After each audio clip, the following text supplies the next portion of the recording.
leedahay dalkaaga hooyo wana lama huraane hagarlihii wax ugu qabo wana lama huraane hagarlihii wax ugu qabo hibad waxaad ku leedahay dalkaaga hooyo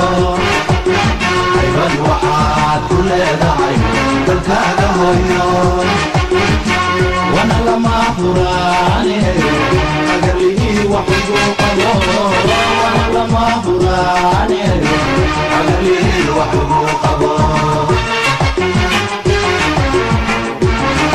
hantiyey macaan waa midaan hoy laga odhane helayo hantiyey macaan waa midaan hoy laga odhane helayo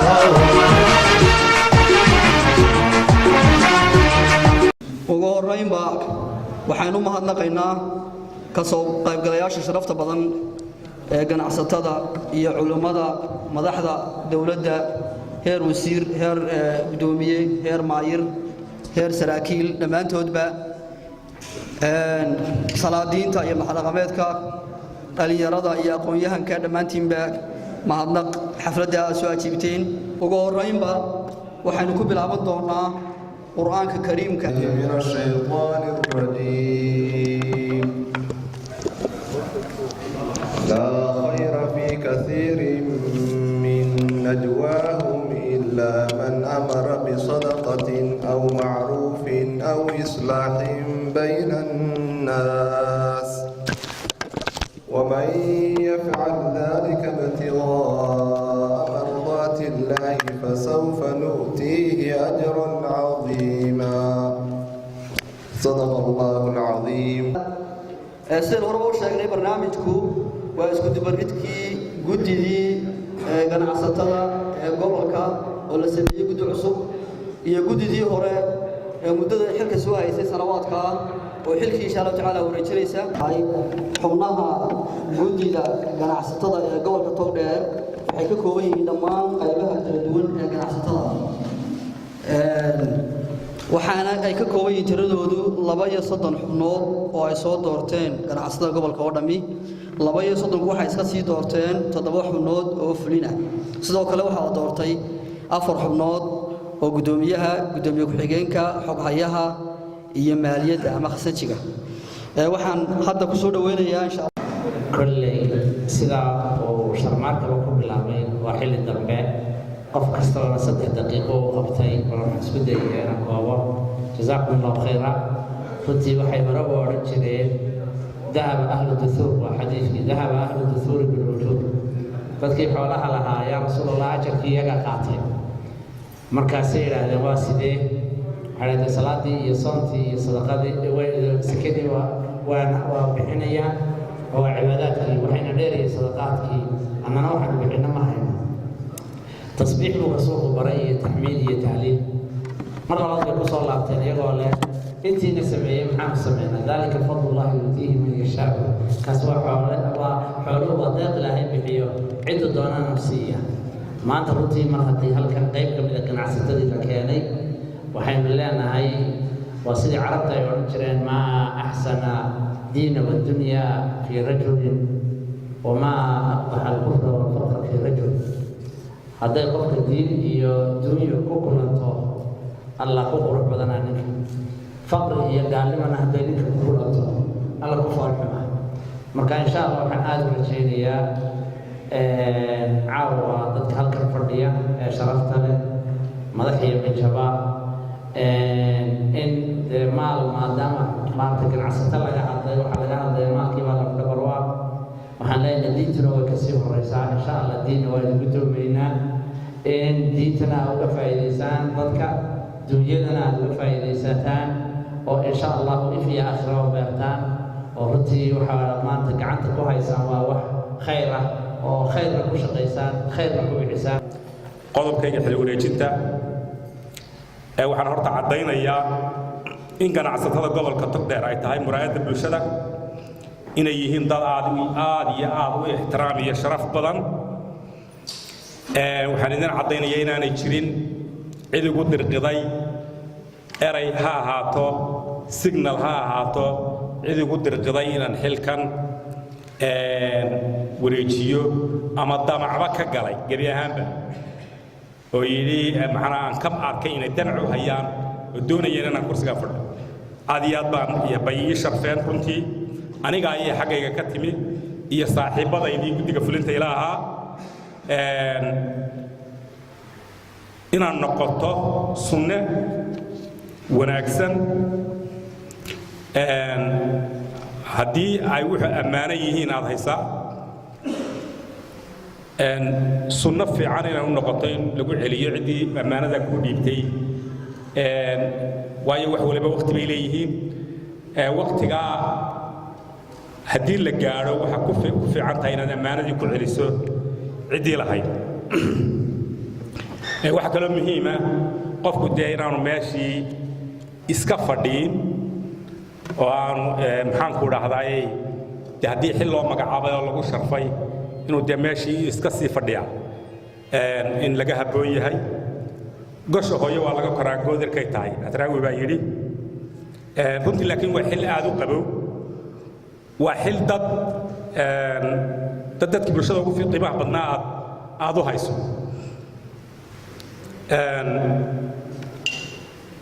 waxaa intaa dheer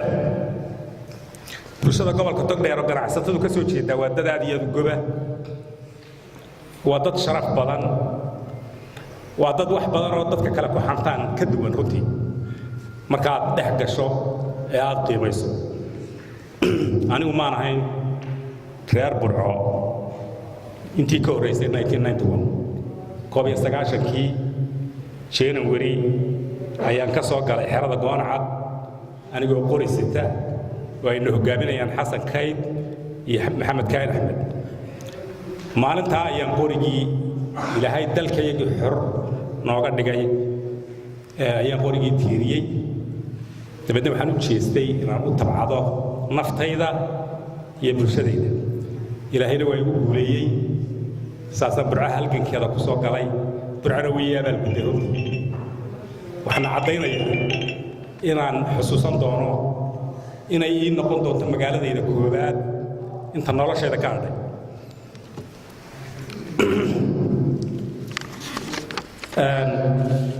intaa waxaa raaca waxyaabaha noo qabsoomay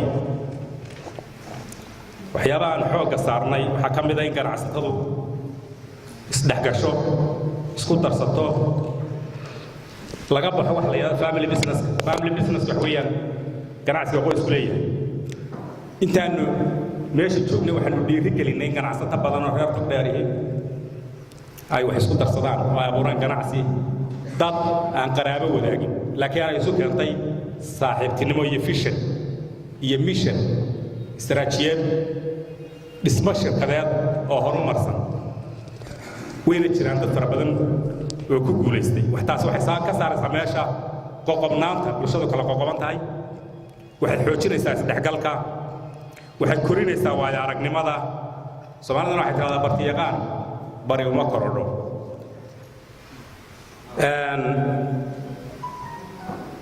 geedku dee marka la abqaalayo aasaaskii ganacsatada waa curdin inuu si fudud isaga qallalo ayay u dhowda laakiin maanta guddi samaysantay oo dhisan oo shaqaynaysa ayaa aan ku wareejinaynaa guddida uu hogaaminayo Mustafa Sheekh Maxamed waxyaabihii qabsoomay waxaa kaloo aan ka xusi karaa dee in guddi ganacsata abuuranto dhammaystirsanto shuruucdeedii xafiisyadeedii sharcigaraynteedii ka mid noqoshadeedii rugta ganacsiga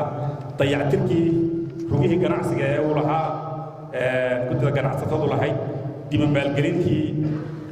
aafooyin badanoo intaan meesha joognay ka dhacay magaalada sida dabkii dababkii kala dambeeyey abaarihii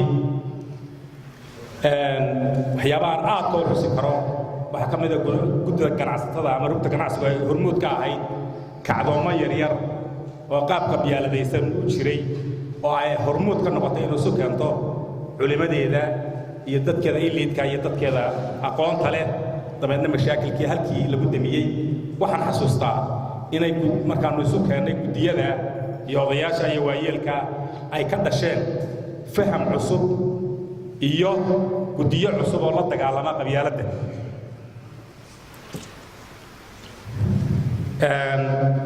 waxyaabaha noo qabsoomin waxaa ka mid ah waanu higsanaynay sidii xeer ku dhigayay in guddiga ganacsadu shirarkii joogtada ay qabsadaan taana ay u sabab tahay kulle ganacsatada oo waqtigu aad ciriir ugu yahay in xilligii aan u aastaynay ama schedule-ka ahaa ama jadwalka lagu qoraa inay dhacdo waxa kaloo aan noo qabsoomin in qaadhaankii joogtada ahaa ee ganacsatadu ay si joogtaa u bixiyaan waa waxyaabaha aan hadda isdul taagayo ee aan u baahan inay guddida cusub laguna la shaqeeyo iyaguna ay suurageliyaan waxaa ka mid ahaa arrinaannu guddoomiyaha rugta ganacsiga ee qaranka iyo maamulka sareba ku dirqinay oo ahayd inaannu halkan ku qabanno carwadii qaranka oo iyaduna noo suuragelin laakiin iyaduna noo taagan kolley waxaan ku dardaarmayaa sii xoojinta iyo isku haynta ganacsatada wada tashiga wax kastoo soo kordha waxyaabaha aan ku xallinaynay ee aan kolley aan xusi karo waxaa ka mid ah wada tashi siiba guddoomiye ku-xigeenkayga oo aanaan talada kala lahayn waa waxyaabaha aan kula dardaarmaya guddida cusub ee guddiga fulinta nin waliba hawsha halka uu markaa joogo wixii ku qabsada ayuu wuxuu lahaa kalsooni buuxda inuu hawshiisa si toosa ugu gudto waxaan soo jeedinayaa in ganacsatada gobolku door badan ku yeeshaan qaab dhismeedka rugta ganacsiga gobolka waxaa kaloo aan u soo jeedinayaa guddiga rugta ganacsiga ee qaranka guddoomiyuhu nagala joogo in amendment waxa la yidhaahdo ama ka bedel lagu sameeyo sharciyadda uu ku dhisay ee rugta ganacsiga ee qaranka oo ahayd markii hore in caasimadda iyo ganacsatada waaweyn uun laga soo xulo dadka administrative committee-ga isbeddelkaas inay door ku yeeshaan gobolladu oo gobollada laga soo xulo xubno ka mid noqda rugta ganacsiga ee guud taasi waxay sahlaysaa inay fursad u helaan inay warka kala qaataan in xogaha maalgelineed iyo kuwa ganacsiba ay wada yeeshaan gobollada oo dhan ay wada gaadhaan oo ay noqdaan ganacsatadu nadwaag isku xidhan waxyaabaha iyaduna aan taabanayo oo aan u baahannahay guddidana ka howlgasho iyo maamulka iyo reer togdheer waxa weeyaan in magaalo madaxda gobolka togdheer ay noqoto magaaladii ganacsiga mala waa lala yaabi doonaa caalamka dee caasimaduhu waxbay qaybsadaan dunida waxbaa la qaybsadaa dunida la wada tashado waxbaa la qaybsadaa imaaraadka dubay iyo abudabi waa magaalo ganacsi iyo magaalo maamul bakistan karaaji iyo islaamabad waa magaalo maamul iyo magaalo ganacsi maraykanka new york iyo washington waa magaalo ganacsi iyo magaalo maamul india mumbai iyo new delhi waa magaalo ganacsi iyo magaalo maamul iyo wax fara badan oo duniduba qaabka ay dee talada marka la wadaagay wax la qaybsanayo sidaas ayaa fursadaha loo kala siiyaa marka maadaama magaalada burco tahay magaalo madaxdii labaad in la siiyo oo xukuumadda iyo rugta ganacsiga qaranka iyo ganacsada kale culays lagu saaro in loo aqoonsado magaaladan inay noqoto commercial city inay noqoto xaqna way u leedahay waa buuxin kartaa shuruudaheedii waayo waxa ku taalla waxaynu ka ganacsanaaba waa xoolo waxa ku taalla sayladda ugu weyn wixii soomaaliyaba la isku odhan jiray ee xoolaha taa in culays la saaro waxaa maanta 14 bisha afraad 2018 ku wareejinayaa guddida uu guddoomiyaha u yahay Mustafa Sheekh Maxamuud xilkii guddoomiyenimo ugu dambeynna waxaan si weyn u adkeenayaa ganacsatada gobolka Togdheer inay si aan hagrashada ahaan ula shaqeeyaan maamulka cusub iyo stakeholderska waxaa ka mid ah xukuumadda waxaa naga dhexeeya ganacsatadu rugta ganacsigu uma dhisna inay difaacdo cashuur lagu leeyahay ganacsadaha oo ku waajibtay taa uma dhisna in la wanaajiyo xiriirka xukuumadda iyo ganacsatada xukuumadda waxyaabo amarada ka yimaada iyo go'aamada ka yimaada ee aan xaq loogu lahayn ganacsatada inay difaacdo marka sidaas ayaynu wax u wadaagnaa oo ganacsatada iyo dawladdu ay u wadaagaan qolo waliba qolana obligation iyo waajibaad baa saaran qolana xaq baa saaran labada dhinac labaduba xaq way isku leeyihiin xukuumadda iyo ganacsatadu labadana obligation baa fuulaya mas'uuliyad baa ka saarmaya dawladda waxa ka saaran ganacsatada iyo ganacsiga inay horumariso waayo waa hashii ay maalayso ganacsataduna inay wixii xaq iyo waajib loogu leeyahay xukuumadda ay fuliso sidaas ayaa waxay bulshadu iyo qaranku ku hor noqonayaan mid horumarsan taa macnaheedu ma aha in wixii xukuumadda xaggeeda ka yimaadaba ganacsatada ay ku dhacdaan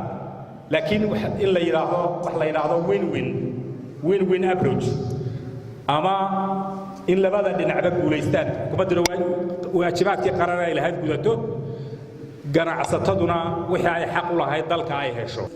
guddida ganacsatadu runtii lafdhabar bay u ahayd bulshada waqtigii abaaraha oo runtii xusid mudan in la xuso oo ganacsatadu lafdhabar ay u ahayd oo uu hogaaminayay guddoomiye ku-xigeenka gobolka maxamed diiriye xayd runtii aad iyo aad baan ugu mahad celinayna wax badan bay soo qabteen 6 sannadood ay shaqaynayeen duruufo badan bay ka soo gudbeen imikana runtii duruufo badan baa ku xeeran gobolka oo xusid mudan maadaama meesha ay joogaan ganacsatadii oo maalqabeenkii ay joogaan duruufaha gobolka ku xeeran waxaa ka mid a raadkii ay ka tageen abaaruhu oo runtii sidii u taagan oo magaalada afarteeda koone meel walba kumayaal qof oo barakici fadhiyaan oo aan waxba u xaraysnayn maadaama ganacsatadii meesha fadhido bishii rabadaanna ay nagu soo fooleeday waxaan odhan lahaa fursadda ha laga faa'iidaysto maanka ha lagu hayo dadka sidii looga warhayn lahaa roobabowna waynu ku jirnaa waxaan leeyahay maanka ha lagu hayo yaa la ilaawin maalqabeenka unbay dee soo egayaan bayla tahay iyo xukuumadda ka jirta waddanka qodobka labaad duruufta kale aynagu xeeran ee u baahan inaynu iska kaashanno ganacsata ahaan culimo ahaan maamul heer gobol iyo heer degmo runtii dee doorashooyin baynu ka soo baxnayoo duruufo badanoo culus bay nagaga tageen oo ka jira gobolka oo raadadkiina sii muuqdaan waxaan odhan lahaa dee waxaa la yidhi nuur iyo naaleeyaba ha loo wada joogay naftu iyo iga bixine mar haddii ganacsigii iyo maamulkii heer gobol iyo heer degmo iyo ganacsatadii oo madaxdii hore ee xilka wareejinaysa iyo madaxda cusub ee lagu wareejinayo iyo maalqabeenkiiba fadhiyaan waxaan odhan lahaa halkaa wixii ka hadhay gacanta ha la mariyo oo yaan raadkaasuna sii jirin taana runtii waa ku talin lahaa waayeelkii baa jooga waxgaradkii baa jooga ganacsigii baa jooga waxaanan odhan lahaa ganacsigu meesha ay u kaxeeyaan bulshada ayuunbay u soconaysaa hadday xagga wanaagga u kaxeeyaan way ka midho dhalin karaan haddii xagga kale looga faa'iidaystana dee way ka midho dhalin karaan culimmadana waxaan leeyahay dhaqaalihii waxaa ku tartamaya xisbiyada iyo diinteeda bal culimmaduna doorkooda ha ka qaadato oo tacab badan ha la geliyo ganacsatada siday dhaqaale diineed uu noqon lahaa dhaqaaluhu horta baa mushtarigu aad iyo aad buu u baahan yahay inuu horumar gaadho waxba inaga xuma waynu gaadhi karnaa haddaynu isku midnahay isku midkaa wax walba ka faa'iido badan waxaana weeye baa mushtarigu wax yar baad ka bilowdaa wax weyn buu is noqdaa dabeecaddii magaranaysaa burca ay lahaan jirtina meesha hala ka baxdo ninka 2,000 markuu helo koobka shaaha wuxuu yidhaahaa waar soorana iga soo dhig markuu 4,000 helana hargeysa uu guuraa marka raggii reer Burco waxaan leenahay waa ku soo noqday magaalada oo baa mushtarigii sara u qaada marka waxa weeye taasuna aad iyo aad baan uga baahanahay dadweynaha baa mushtariga iyo dadka sicirka iyo waxyaalaha hal ilaaliyo waxaana ilaalin kara ninka baa mushtariga ducuun baan lagu idin siinayaa ducada naga qaata marka waxaan jecelahay dadweynuhu inay iyaguna soo dhaweeyaan Chamber of Commerce-ka matalan imika abuurmay ee imika 6 sanadood waday imika waajibkooda waxa weeye inaynu qaadano waxa inoo keenaan ama wixii waajiba aynu gallo innaka inay ugu xirantay baa mushtarigeena iyo hawlaheena magaalada Burco sidii la eego waa wadan waxa weeye waa meel hadii la eego runta waxay noqontaa madiina sinaaciya wax walba biyi waa yaalin wax walba waa yaalin sinaacadaynu horta aynu ku taray garanaynaa halkan leeyahay chancellor si reer Hargeysa yeenu u golaan reer Hargeysa gudoomiye gudna waa fadhiya waxaanu jecelahay inaynu aad iyo aad ku dadaalno inaynu waxyaalaha bacamsharigu xagga Hargeysa ka socda waa kan ninkii ba xoogaa yar markuu helo guuriyay war factory-yaasha iyo waxyaalaha sinaacada waa inaynu ka shaqeynaa aad iyo aad u soo dhaweynaa inaku magaaladeena Burco oo aynu ku dadaalnaa inaynu mar walba ka shaqeyno wax la yiraaho in horumar aynu gaarno horumarkana waa la gaari karaa waa markay gacmuhu aynu isqabsano leeyahay ganacsatadu sida loo sheegay waa power ama waa awood ama waa quwad jirta laakiin iyadoo aan is arkin oo is helin sida badan waxaan leeyahay marka ugu horeysa sida raggii hore u sheegay maxamed jaamac u sheegeen horta aynu is aqoonsanno marka ugu horeysa oo ganacsatadu waxay tahay haysa aqoonsato marka labaad maalka ama shar baa lagaga shaqeeyaa ama khayr aynu khayrka kaga shaqeyno marka saddexaad inaynu isla falgallo oo inaan laba wax oo kala jaada noqon ganacsatada waxaad moodaa xukuumadda dad ka mid ah baad moodaa inay ganacsigu wax kale yahay oo ay la col yihiin oo dad col ay col yihiin haddaan ganacsigu jirin ma jirto in xukuumadii iyo askar iyo shaqaale midna ma jirayo circulation-ka wareegaya haddaanu jiraynin ganacsiguna haddaanu amniga iyo ilaalinta la ilaalinayo haysan isnama shaqayn kareen horta waa laba wax oo walaala sidii hore loogu sheegay marka halka waxaan leeyahay inay isku soo dhawaadaan oo sidaa isugu soo dhawaadaan ayaan jecelahay waxaan kaloo jecelahay oo aan kula talinayaa maamulka cusub iyo gudida inaynu maamulka la sameeyay si dhow ula shaqeyno insha Allah taala oo u dhagan nuglaano iyaguna marba ay ina baraarujiyaan oo dadku waa mashquul ina baraarujiyaan oo iminka waxa la sameeyay oo abaariyaan wax ka baranay golayaal baa la sameeyay la iska heli karo qofku isagoo shaqadiisa haysto warkii si yar u heli karo waxaan ku talinayaa ganacsatada gudida halkan ka jirta iyo inta aan gudida ahaynba waxaynu yaanay noqonin inaynu macaash raadino oo lacag aynu ka raadinayno laakiin waa inaynu gobolkan iyo mandaqadan aynu u raadinaa horumar iyo nabadgeliyo ganacsatada waxaan kula talin lahaa marka ugu horeysa inay magaranaysaa ay isku mid noqdaan oo fikir iyo talo iyo waxqabad baa la isu geeyo waayo haddii cid waliba ay goonideeda u shaqayso waxa ka tayo badan in fikirka la isu geeyo dhaqaalaha la isu geeyo dabeedna wax weyn ayaa ka soo baxay marka taladaydu waxa weeye inaynu talo guud oo rasmiya la yeesho waxqabadka la isla kaashado dabeedna midho fara badan oo kuwa iminka jira ayaan filayaa inay ka soo baxayaan arrintaasi hadday dhacdo qodobka labaad waxa weeyaan oo aan ku tala bixin lahaa in waddankeenna aynu teerigarayno in wax soo saar uu yeesho waayo waxaad ogtihiin iminka wax wal oo aynu isticmaalaaba dibadda ayay inooga yimaadaan waddamo kale ayaa sameeya waddamadaa kale aynu wax ka keensannaa waxa aynu dibadda ka keenayno waddankeenna waynu ku samayn karnaa waayo ganacsatadu hadday isu tagaan dhaqaalahooda ay mideeyaan fikirkooda la mideeyo waxa weeyaan waxaynu ka maarmi karnaa baan aaminsanahay waxyaabaha dibadda ka imanaya waxa weeyaan waxaan aaminsanahay inaynu inagu dibadda wax u dhoofin karno marka in feker la isku yimaado sidee baynu dibadda waxaanaynu ka keensanayno looga maarmi karaa dhulkeennu uu soo saarayaa waxyaabahan dibadda aynu ka keenayno oo kale inaynu magaranaysaa maskaxda iyo fekerka iyo dhaqaalaha ku jahayno inaynu waddankeenna wax ka soo saarno isku filaansho aynu gaadhno marka hore mar labaadkana aynu dibadda wax u dhoofin karno anigu arrintaasaan aaminsanahay inay suurto gelayso laakiin waxaa suurto gelinaya feker la mideeyey dhaqaale la mideeyey ayaa arrintaas suurto gelinaya marka aniga taladaydu waxay tahay maanta waxa weeyaan ganacsatadii oo dhan baa joogta in taladaa la yeesho oo hadday ama warshada noqonayso ama wax soo saar kale ay noqonayso la isku yimaado oo la maalgeliyo dadkaa shaqo ka helaya dhaqaalaheenna kor ugu kacaya arrintaasaan anigu idinkula talin lahaa waxaa la taabtay xagga iskaashiga oo ninkan u dambeeyey ka hadlay waxaa la taabtay in gobolka rugtiisa ganacsi inuu hadna noqdo oo hindise wanaagsan ah in magaalada tan laga yagleelo ama loo aqoonsado inay noqoto magaalada ganacsiga iyadoo tusaalooyin laga bixiyey waxaa la taabtay baahida taalla iyo doorka la gudboon ganacsatada hadday tahay inay qabyo tiraan raadadkii abaaruhu ay ka tageen waxay la tahay haddii intaa dhegta loogu rido guddida cusub in ay halkaa ka sii wadi karaan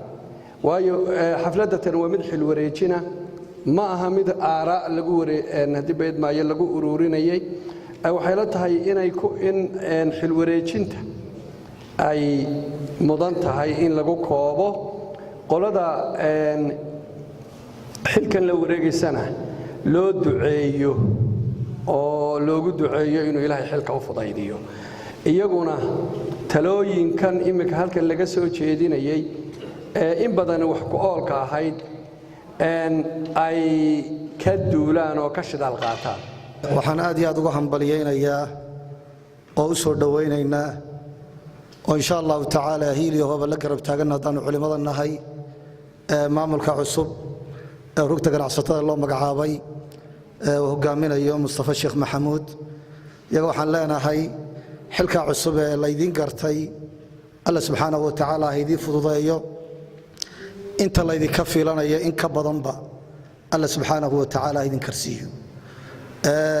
guddidii hore ee uu hogaaminayay axmed cali baynax iyagana waxaan leenahay wixii aad qabateen ee ummadda aad gashateen alla subxaanahu wa tacaala miisaanka xasanaadka ha idiin geliyo wixii waxa weeye aad ka gaabiseenna alla subxaanahu wa tacaala ha idinka cafiyo inta haddaan ka gudbo anoo hadalka aad u soo koobaya hal talo un baan insha allahu tacaala iftiiminaya xooggana saaraya hadalkaygana waxa weeye uga dhigaya gundhig uga dhigaya qadiyadaasi waxay tahay in badan waxa laga dhawaajiyey golahan iyo golayaal badanba bulshadu iyadoo awalba qaybsanayd in haddana doorashadii ay kaga tagtay raadadaan wanaagsanayn hadalka noocaasa markay culimmada iyo ducaaddu isu yimaadaan waa laga hadlaa ganacsatadu hadday isu yimaadaan waa laga hadlaa madax dhaqameedku hadday isu yimaadaan waa laga hadlaa iyadoo welibana eedda badan iyaga hadda la saarayo wixii hadda dambe wixii dhacay waxaynu u baahannahay oo welibana rugta ganacsiga aan aad uga sii codsanaya ajandayaashooda ugu waaweyn ee ugu muhiimsan ee degdega ah inay ku daraan hawsha noocaas insha allahu tacaala inay wax ka qabtaan iyagu ay iska bilaabaan oo xidhiirka dhexdooda u dhaxeeya xoojiyaan oo ay ka gudbaan qobqobka iyo qabyaaladda bulshadeenna aafaysay gaar ahaana gobolkeenna waxyeeshay ta labaad ay ka howlgalaan sida waxa weeye bulshada qaybaheeda kala duwan ay isugu xidhi lahaayeen annaguna haddaanu nahay culimmada insha allahu tacaala iyaguna dee lacagta ha bixiyaan annaguna wacyigelintaanu wadaynaa insha allahu tacaala shidaalka ha nugu shubaan yaa annaguna insha allahu tacaala waa hadlaynaa waanaanu caddaynaynaa insha allahu tacaala aad baa umahadsantihiin wajazaakum allahu khayra waxaan yaro tixraacayaa xaggii macalinimada allahu naxariistay yuusuf xaaji aadan qabile oo macallinkii labaad ee reer somaliland buu ahaa marka taariikhuhu nasiye waxaa ka mid ahaa ogaada buu yidhi laba magaalo magaalana waxa loo yaqaanay magaalada madiinat alqowmiya magaalana waxa loo yaqaanay buu yiri madiinada tijaara marka magaalada burca la yiraahdo waxa loo yaqaanay wadaniyada iyo qowmiyadda xagga tijaarada looma aqoon magaalada hargeysa la yiraahdana qowmiyadda lagu maxaman jirin laakiin xagga tijaarta maxamed shuurayga raali ahaado caawa waxa ii baxay oo iftiina reer burco ku doodaya inaynu noqono magaaladii tijaarada marka arrinkaasi waa arrin horumara haddii aad wareejinaysaan qowmiyaddii oo xagga hargeysa wareejinaysaan waa la idinla qaybsanayaa dee tijaaradda laakiin waa arrin fiican taasi waa qodobka labaad waxa weeye runtii waxa ii muuqda qolada ganacsatadu inay yihiin calaamadii yani halka calanku waddanka ugu jiro inay magaalada burco ugu jiraan oo qolada qure sida wanaagsan u midaysan ee aan kala qaybsamin cid kasta la taashatee arrinkaasina waa arrin yididiilo aad iyo aad oo laga duuli karo hadday wax soo saar tahay iyo hadday wax kale tahay yani waad midaysantihiin falsafadaas waa falsafad aad iyo aad u qiimo badan halkaas markaa inaad ka sii wadaa mahmaahina waxay tidhaahdaa mar walba xoolaha iyo tijaaradda ugu horaysa wannaasu hada xadduhum maalun wadaa cilmun wadaaka makaarimu alkhalaaq saddexdaas ayaa xigmadi tidhaahdaa ba ilaahay dadka qaar ba wax ku manaystaa laakiin dadka qaarna way isu raacin karaa qaarna xoog buu u kala saari karaa xooluhu ugu horeeya marka caawa madashaynu joognaa waa meeshii wax soo saarka iyo xoolaha halkaasunbaa qoladii horena ay dhigtay inkastoo axmed cali baynax malaha isagoo aan xilkii wareejin uu xagga wasiirnimada uu ma garanaysa malacaa wareejinaya isagoo wasiirnimadii iyo hawshii soo wareejiyey qolada cusubna waxaanu leenahay dee waa idin barbar taaganoo weliba dee annagu haddaanu jaamacadiin nahay dee baalasha aad ku duushaan iyo dadka waxaan ka shaqaynayaa waa ardadaannu soo saarno hase yeeshee xaggaa laydinkuma ammaanin xagga jaamacadaha iyo tacliinta sare gacansiintooda aad laydinkuma ammaano inkastaanu aanu idiin soo saarno warshadu marka waxaanu leenahay aad iyo aad baanu idiin tahnaydaynayna qolada cusub qoladii horena loo macasalaamaynayaa waana idinla shaqayn doonaa calaamadii midnimadana waa tihiin gobolkuna sidii loo sheegay waa gobol runtii yani markuu soo jeedo cid wal iyo wax walba midayn kara hadday qowmiyadda tahay iyo hadday tijaaradda tahay iyo hadday waxa kale tahayba kale xafladdu sida ay tahay waa xil la kala wareejinayo marka qoladii hore xilka haysayna ilaahay subxaana wa tacaala khayr ka siiyo ummadooda waxay u qadimeen qoladan la wareegtay xilka cusubna iyagana ilaahay subxaana wa tacaala ha u gargaaro oo waxa weeye ku garab galo oo ha tasdiidiyo oo insha allahu tacaala allaha ka dhigo inay noqdaan khayru khalafin likhayri salaf inay kuwa noqdaan ilaahay subxaana wa tacaala ha ka dhigo intaa waxaa looga sii gudbaa run ahaantii bulshada qolo waliba dowr bay leedahay qolo walibana dowrkeeda hadday qaadato ummaddu way hagaagaysaa madaxdu dowr bay leedahay ama madaxda dhaqanka ha noqoto ama kuwa qaranka ha noqdaan ama kuwa cilmiga iyo diinta ha noqdaan bulshada inteeda kalena nin waliba dowr buu ku leeyahay oo dowrkiisa hadduu ka soo baxo ummaddu way islaaxaysaa waxayna waa mas-uuliyaad weeye run ahaantii waxaan keliyo anugu aan baraarujinayaa qodobkan lagu celceliyo runtii reer togdheer gaar ahaan ay ku celceliyaan qabyaaladda ama qoqobka iyo waxa la midka anigu waxaan islaahay qodobka lagama run sheegin in wax laga qabto nin walibana uu ka cawdaa ciidana wax kama qabato oo dee waxqabashadu naftay ka bilaabataa waxaa laga yaabaa shiikh iyo shariifba afkana in laga yidhaahdo bahashaasi way xuntee ha laga tago marka laga baxo golaha iyo meesha laga hadlayaana nin waliba inuu basashaa qaab u sii dhigo oo ilaa uu dacsadda tago marka runtii hadalkuna waa shay hadalku markaa waxba ma taro haddaan ficil raacin marka waxaan leeyahay hawshaas yaan khitaab lagu gaabsanee qof kastaaba naftiisa ha ka bilaabo shiikh iyo shariifba hana laga dawoobo ha la iska daweeyo nabi maxamedna calayhi salaatu wasalaam ummad inaga daran kala qoqobka iyo dhibka ayuu u yimid waqti yar buu waxa weeyaan kaga daweeyey cudurkaas wixii uu kaga daweeyey iyo qaabkii u marayna way qoran yihiin oo wax inoo qoran laakiin shay kaliya inaga maqan inaynu ku camal fallo oo qaadanno taas ayaa khayr inoogu jira ilaahay taayna waafajiyo wasalaam بعد السلام كل وحي طلع يدردار ما هو تصالين هذا الدكتور يقول يبقى أنت بديت يجي أرندو من بابا أنت ما حد نقل ما حد نقل جود دي يقول رئيسي أما نقول رئيسي أنا جاي مدة لحظة سنوات صوت هذه نساء حفيز كان الله مقعابي يدعو نلود حيو أنا جاي لحين واسطرة حل كان الله يجي مدين runtii kumaan iman aqoon kumaan iman karti iyo waa aragnimo aan leenahay dadka laakiin waxaan noqotay xulashada loo xushay loo gartay iyo nasiib aan ku nimi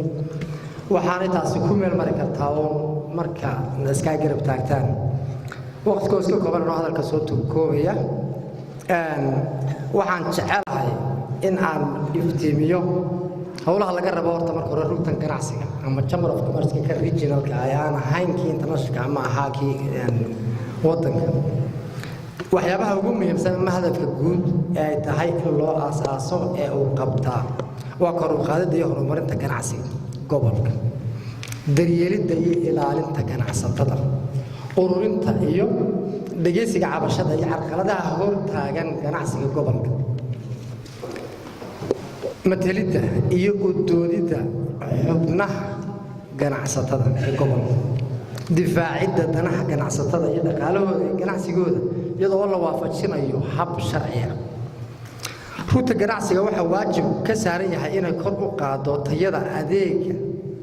iyo ganacsi ee gobolka iyagoo xubnaha ganacsada ka caawinaya xagga farsamada iyo aqoonta si ay ugu tartami karaan suuqa xorta ee waddanka ka jira ganacsigooduna uu noqon lahaa mid guuleysta iyo in la helo ganacsi wada jira oo u midoobo horumarinta dalka dadka iyo diinta haddaba si loo gaaro hadafka guud ee kor ku xusan amaan qodobada ka soo tilmaanay waxa loo baahan yahay in la helo guddi ganacsi oo heer gobol ah taasi oo matasha una taagan dhammaan ganacsatada gobolka Togdheer in la helo isku xidhnaan muujinaysa hab dareen wadaag ah iyadoo oo meesha laga saarayo nooc kasta bay tahay wixii u muuqda qoqobnaan iyo kala xidhnaan xog wadaagis iyo qaybin hadba wixii ku saabsan biyada ganacsiga hadday tahay isbedel cashuureed mid sharci ama mid dhaqan in ganacsada wixii ku soo kordha ay keenaan rugta ganacsiga ee cabashadooda ama xogahooda ku saabsan ganacsi in wixii xagga dawladda ama local government-iga ama central government-iga ka yimaadana in la gaadhsiiyo ganacsatada gobol si aanay u wiiqin habsami socodka howlahooda ganacsi guddiga ganacsatada waa inay bixisaa waxa la yidhaahdaa tababaro ama training xaq baa lagu leeyahay inay waxayso consultant la talin waxay la tahay taa waxaan u mari doonaa inaan si kaashano jaamacadaha oo maanta halkan fadhiya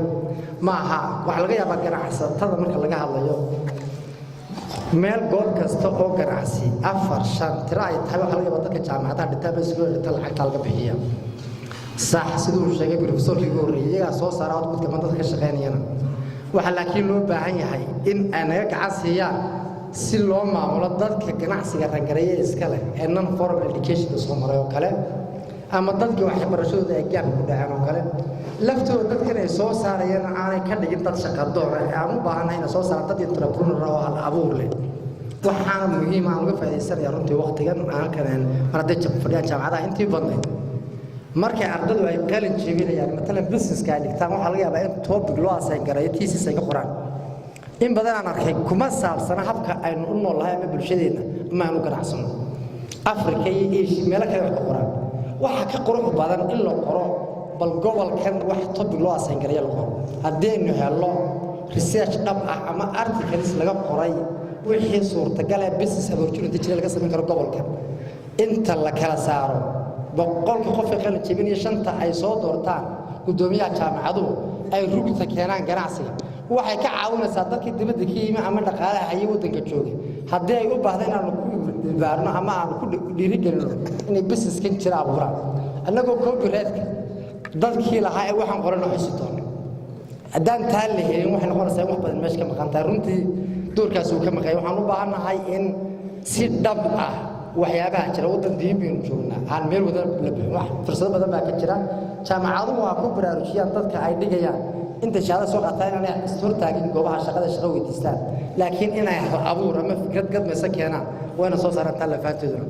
traininkaasaan bixin doonaa insha allah billahi karim consulting xaq baa lagu leeyahay bixiyaa habkii sharci qofkii dibadda ka yimaada warshad baan samaynaya ama business noocaas maxaa layga baahan yahay ee requirement soo baahan sharci kasta ay tahay kii dawladda dhexe iyo kii local government-ga iyo dhaqanka meesha ka jira inaan xog ay ka helaan runta ganacsiga ee gobolka dadka noocaas xaq bay u leeyihiin waxaan noqon doontaa waxa ugu horeeya fulan insha Allah billahi karim iyo in la helo ganacsi wada jira una midoobo horumarinta dalka iyo diinta xalinta waxa uu taagan tahay si loo gaaro hadafkaas waxa loo baahan yahay in la helo xalinta ay u taagnaata xalinta khilaafaadka ganacsiga ama dispute trade waxa la yiraahdaa u dhaxeeyada gudihiisa iyagoo u maraya had waxa la yiraahdo mediators ah ama arbitration hab sharci oo la arintaas oo mar dhaxgala in la dhimo oo la yareeyo khilaafaadka runtii arintaas waxa nimad muslimiina oo diinta baysu tahay uu yiraahdaa in inta uu farabadan barigii hore xisaabaad iyo lacag la soo qabsan jiray laakiin inta habkan systemkii account xagga xisaabaadka kor loo qaaday documentation loo gori arintaas uu yiraahdaa laakiin hadda maadaama inuu small factory sameysano waxa marka ugu badan ka yimaada waxyaabahan xuquuqda la xaashiyaha ama corporate-ka la yiraahdo ama dhisayna la kala qaato waxyaabaha noocaas intaana loo baraarugsanaado dadkiina la baro waxyaabaha noocaas ay yimaadana habka sharciga loo mariyo qofku markuu wax keenay aanu barno hadduu yimaadana anagu hab ka noocaas ee dhexdhexaadinta ay ku u xalilaan wax khilaafaad yimaado arinta ay u abuuran yihiin waxa kale oo gurdiga rugta ganacsiga ee gobolku ay u taagan tahay in ay abaalmariso ganacsiyada sameeya horumarka weyn iyaga oo laga eegayo xagga shaqada ay abuureen nidaamka shaqaaleynta ay u qaataan iyo wax ka qabashada arrimaha bulshada deegaanka iyo farsamada cusub ee waddanka ku cusbay la yimaadaan waa arrin waajib ah waxa uu xaq u leeyahay qofkii dadaala ee maskax iyo muruq iyo maal waddankan iyo dadkan u baahnaayeen keena inagoo ognahay maanta halka shaqo la'aantu inaga marayso ee shaqo abuur keena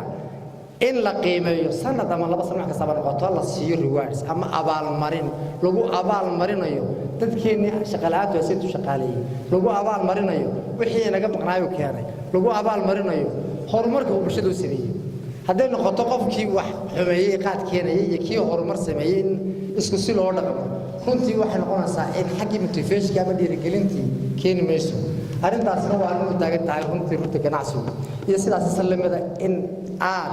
loo dhiirigeliyo la isla garab taago waxyaabaha la yiraahdo local production-ka ama xagga waxa la dhoofiska export-ka ama waxyaabaha small factory-ga waddanka laga sameeyo taasna ay noqoto in la xuso oo la abaalmariyo waxyaabaha u baahan in laga hortago aynu runtii maskaxdeena ku hayna waxa kamid ah khatarta ama fashignaanta uu nagu leeyahay dabka inkasta oo shirkadaha iminka dabka ay bixiyaan xagga adeega badqabka ama ka nabadgalka ay kor ugu qaadeen haddana waa khatarta ugu weyn ay noqon kartaa maanta ganacsiga hor taagan magaaladu way fidaysaa suuqan uu fidayaa dabka hadduu dhasho waxa laga yaabaa inuu si sahlan wax u yeeli karayo maasha Allah waxa la sameeyay hab dabdamis oo jooga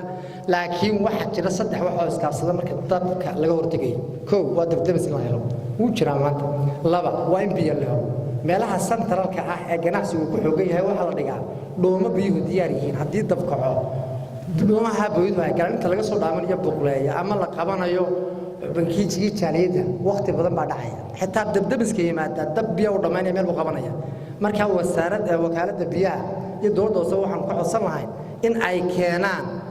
biyo available ama joogto mar kastaba oo dhooma oo aan cidna isticmaalin booyadana isticmaalin laakiin u taagan haddii loo baahdo inay badbaadiyaan dadka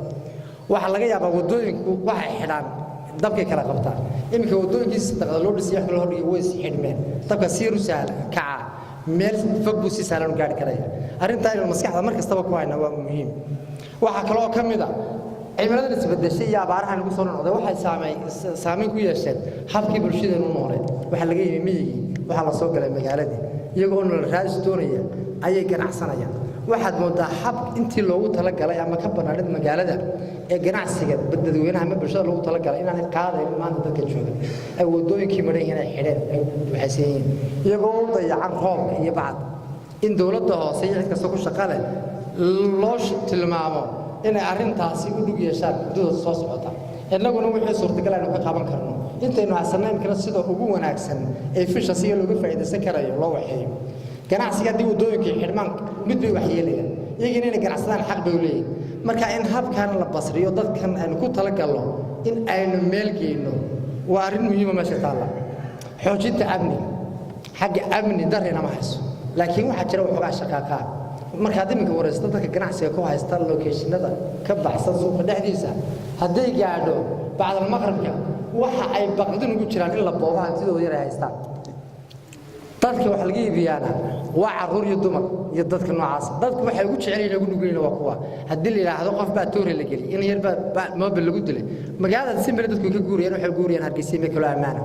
dadka magaalada degan haddii ay yaraadaana ganacsiga wixii laga iibsanay uu yaraanaya wixii ganacsigu iibinaya hadduu yaraadana faa'iidadii soo gelaysa uu yaraanaya runtii laamaha amniga ee dowladda dhexe maamulka gobolkaba waxaan u soo jeedinaynaa in habka iminka u yaala loola tacaalo dhallinyaradeenna la cabsida ku abuuray dadka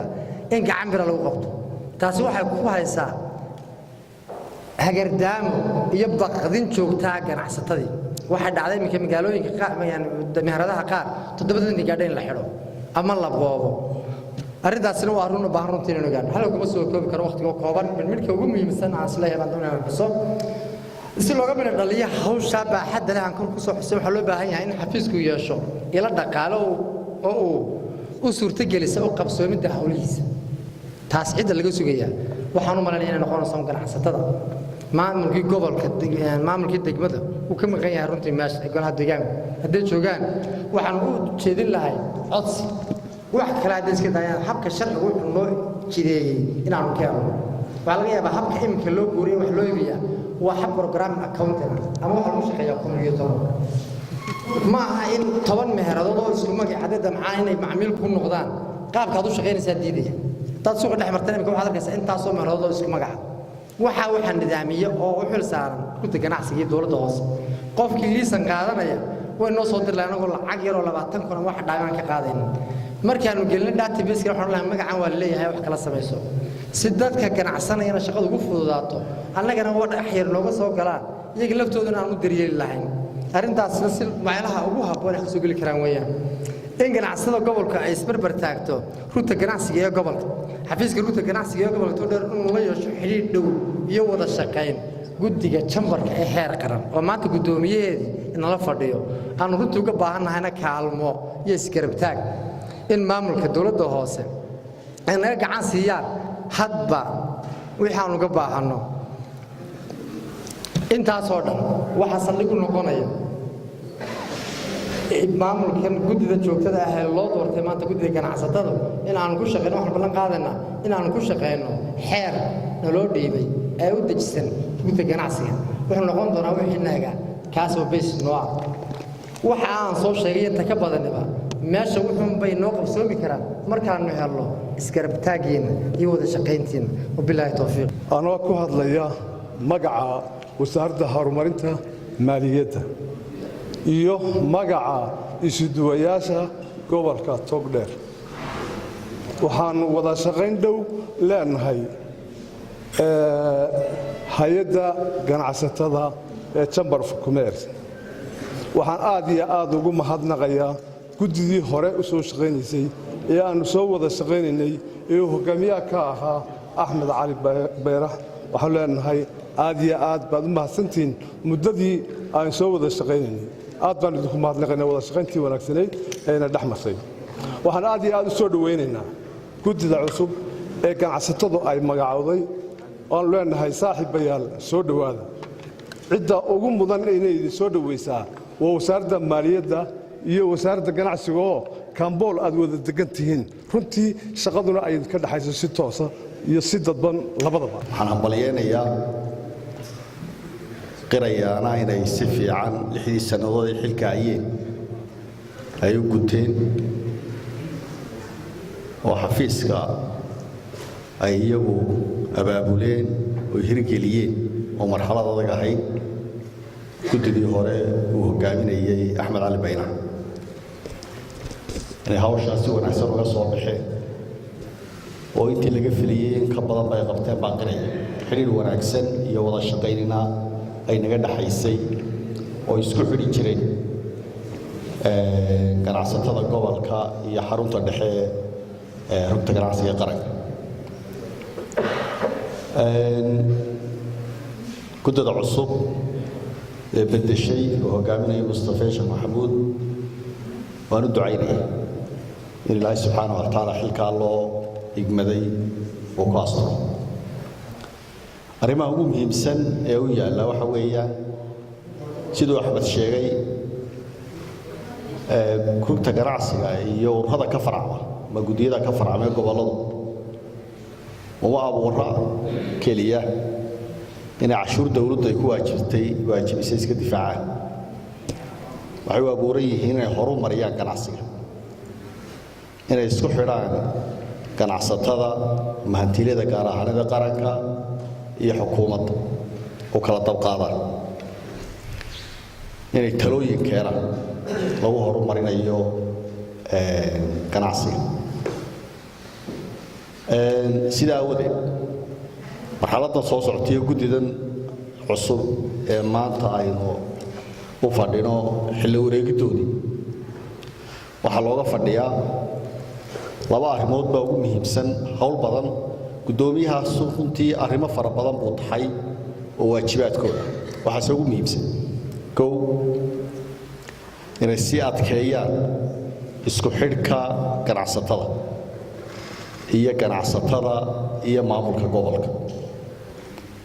inay wada shaqayn dhow iyo wada tashi ay yeeshaan maamulka gobolka guddoomiyaha iyo maayirka iyagoo ka fikiraya sidii ay u horumarin lahaayeen gobolka waxaa kaloo aan idin xasuusinaya ganacsatada haddaynu nahay ganacsigeennu wuu ka koray intii koobnayd aynu jeebka ku qaadan jiray idan taladii iyo habkii aynu u maamuli jiray markaynu jeeblayaasha ahay mid ka gadisan buu u baahan yahay haynteenna iyo ganacsigeenna taasina waxay ku imanaysaa isu imaad iyo wada tashi iyo falanqayn duruufaha jira wuxuu u baahan yahay fursadaha imaka yaalla way ka gadisan yihiin kuwii hore ee qofka aynu uga faa'iidaysan jirin kuwa imaka yaalla isku duubni iyo wax isu geegayn caqli iyo cudud iyo cuudba oo keliya ayaa lagaga faa'iidaysan karaa ee qof looguma faa'iidaysan karo arrinta ugu muhiimsan ee miiskiina saaran qarankuna u baahan yahay gobolkuna u baahan yahay waxa weeyaan inaad maalgelisaan inaad ka soo diyaarisaan daraasad idinkoo jaamacadaha la kaashanaya waa maxay fursadaha maalgashi ee gobolkani la gaala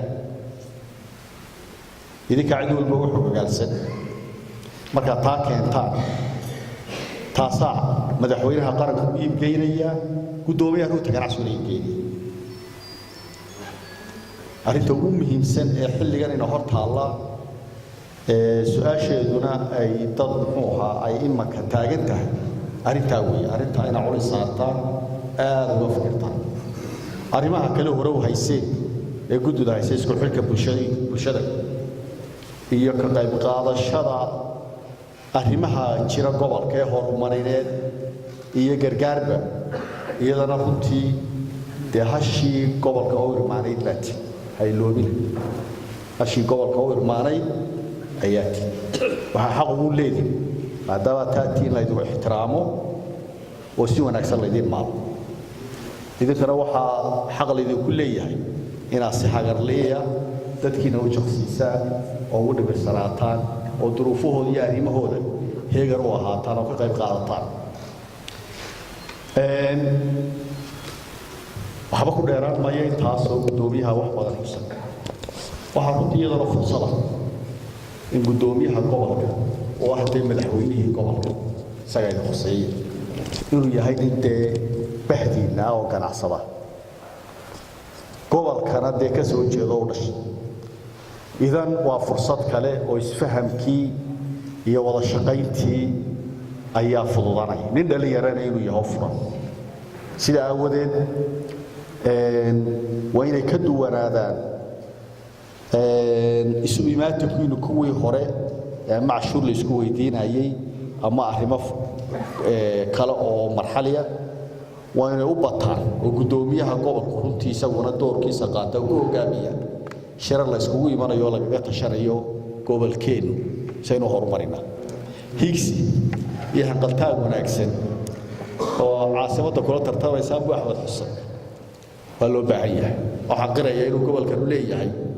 khayraad aan caasimaddu lahayn oo u sharixi kara inay noqoto caasimadda ganacsiga ee Jamhuuriyadda Soomaaliland waxaa soo ogaataan bulshada gobolkan haddaati niman aad u dhaga fudud baati oo sharkiya khayrka oo dhaga fudud sida aawadeed bulsho wax yar istaari kara nin maalgashadii beedkiisa ku wada aamini maayo arrintaa waa leediinoo qof kastoo waa laga ku soo socda oo ganacsatada opportunity-ga halkan yaalla ayaa soo jiidanaya anigu imika 10 sano iyo siyaadaan dila deganahay laakiin wali luguna boqol luguna dirin ayaan ugu joogaayo waxaan ku dadaalaa hantada iga taala in gaariga la wadaatay inaan ka badan arrintaas tumada koobaad ee saaran waa taas hadda iska faydaan wax dadka idin soo jiida oo maalgashada idin keena oo ganacsatada soo ilaa hadda ganacsatada imanin halkan noqon maysaani waa haysaan meel istiraatiijiya ku taala qarankii Soomaaliland 5 meelood marka loo qaybiyo 4 baa xaggaas iyo bariyoon idinka siixiga Hargeysa boqolkiiba hal ma aha inta galbeedka xigta wixii af Soomaali ku hadli jiray oo dhan oo dadkaynu doonayeen inay wax soo saarkeena iyo ganacsi la ganacsano oo ay waxina dhex maraan cidda koobaad ay ahay dekadii ka soo galayeen iyo halka imanayeen baa joogta idan istultaagi maayo ma wada xusayee mandaqada istiraatiijiya oo ku habboon ayna wax walba loo sharixi karo ayaa taala laakiin de waa haddii dadkeedu muxuu ahaa hadalku aanu golo ku fulu noqoni la yimaad runtii waxa caawa sharaf weyn ah inaan ka soo qayb galo xaflad ay u dhan yihiin acyaantii gobolka Togdheer qaybaheedii kala duwanaa xafladan oo aan ku sii sagootinayno guddidii hore ee rugta ganacsiga gobolka Togdheer kuna soo dhaweynayno guddida cusub ee rugta ganacsiga gobolka Togdheer sidaa daraadeed guddida hore mid baan oranayaa guddida cusubna mid baan oranayaa ganacsatada na mid baan oranayaa dadweynaha reer Togdheer mid baan oranayaa guddidii hore waxaan oranayaa shaqadii aad soo haysay gobolka ee ganacsiga muddada 6 sano soo hayseen halkii aad soo gaarsiiseen iyo wixii aad qabateen ilaahay subxaanahu wa ta'aala ajri xasanaad ha idinka siiyo guddida cusubna mid baan leeyahay waxaan leeyahay xilka la idin igmaday waan idinku ducaynaynaa in ilaahay subxaanahu wa ta'aala uu idin fududeeyo waxa idin hortaala shaqo culus waxa la rabaa halkii guddidii hore ay keeneen inaad ka qaadaan oo aad la timaadaan fikir iyo hal abuur cusub in aad midaysaan ganacsatada gobolka Togdheer in waxa weeyaan shaqada culus ee la idin igmaday siday tahay uga soo baxdaan annagu ka maamul ahaan waxaan ka ballan qaadaynaa dadweynaha reer Togdheer hortooda iyo ganacsatadaba inaanu idin la shaqayn doono si dhow inaanu dhageysan doono fikirkiina aaraahdiina inaanu wax idin kala qaban doono wax kasta oo maaragtay karaanka iyaga wax ka qaban karayno ganacsatadana mid baan leeyahay runtii guddoomiyihii hore hadalkiisii iyo guddoomiyaha dambe hadalkiisii labadaba waxa ku jirtay oo carabka lagu adkeynayay in xafiiska lagaga shaqaysiiyo guddoomiyihii hore wuxuu sheegay in uu gaabis ahaa contribution-kii ganacsatadu runtii ganacsatada reer Burco anigoo u mahadnaqaya oo kow waxyaabaha aan uga mahadnaqaya ay ka mid tahay sidii ay uga qayb qaateen gurmadkii abaarihii ka dhacay gobolka togdheer oo taariikhda geli doonta sidaas si la mida waxaan jecelahay inaan idinkula dardaarmo in xafiiska lagaga shaqaysiiyo si xafiisku uu u qabsado shaqo maalmeedkiisa in lagu taageero contributionka waan garan karnaa hawshan culayskay leedahay anigu ganacsatadan ka mid ahaa reer burco inkastoo fiilkii aan kaga jiray ganacsatada caawa aanan halkan ku arag ee shidaaleyda miyaa laga yimi ma ganacsatadii bay ka baxeen ma garanayo sababta kuma arko goobtan waxay ku maqan yihiinna dee kulley bal waa la sheegi doonaa haddaan intaa ku dhaafo dardaaranka waxaan jecelahay halkan inaan ka hadlo laba qodob oo halkan laga dhawaajiyey qodobka koowaad oo ah horumarka gobolka togdheer runtii waxaan jecelahay caawa halkan inaan ka xuso guddidii horumarinta gobolka togdheer oo aan jecelahay halkan ragga qaar ka fadhiyaan waxqabadkii wanaagsanaa ee ay gobolka togdheer ka qabteen ayaan xusayaa waanan ku ammaanayaa waxaa jirta kolley raggii odayaasha ahaa maxamuud naadindheeri ka mid ahaa maxamed xuseen aadan ka mid ahaa aar saxardiid ka mid ahaa faarax xadhigle ka mid ahaa waxaad mooddaa inay raggaa odayaashii dee iminka sidii hore ay ka soo gaabiyeen sidaa daraaddeed in aan tacabkoodii aynaan khasaarin ama si aanu tacabkoodii u khasaarin waxaynu u baahannay inaynu gobolka ka samayno dhiig cusub oo guddida horumarinta gobolka togdheer aynu u bixinno innagoo ka wada tashan doonna dhammaan bulshada qaybaheeda kala duwan ee reer togdheer waxay wax ka qaban doonaan waddooyinka gobolka togdheer waxay wax ka qaban doonaan caafimaadka waxay wax ka qaban doonaan isbitaallada dadka waalan waxay wax ka qaban doonaan wax kasta oo maaragtay ku soo kordha mujtamaca gobolka togdheer insha allah biidnillaahi baari guddidaa waynu wada samayn doonnaa innagoo wada dhan waxaan jeceloo kale inaan ka hadlo arrinta nabadgelyada oo runtii halkan uu kaga hadlay guddoomiyuhu gobolka guud ahaan waa nabadgelyo ilaahayna waxaan ka baryaynaa nabadgelyada aan haysanno gobol ahaan iyo qaran ahaanba inuu ilaahay inoo adkeeyo in nimcada aynu haysanno inuu ilaahay inoo siyaadiyo معان ومدان هوي لقى هراني ليون عنتي معان ومدان هوي لقى هراني ليون عنتي معان ومدان هوي لقى هراني ليون عنتي معان ومدان هوي لقى هراني